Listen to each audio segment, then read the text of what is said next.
When innovation and, of course, the passion in the hearts of people that are leading these solutions on the ground come together, then you have an unstoppable way of moving forward.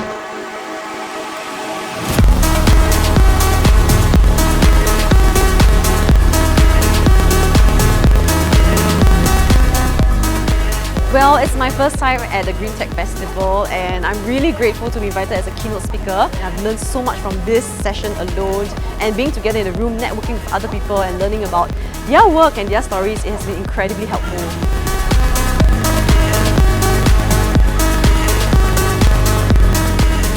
I always find it incredible to have so many people in one room that are so creative, so passionate about what they do, and have such a good spirit and such good vibes.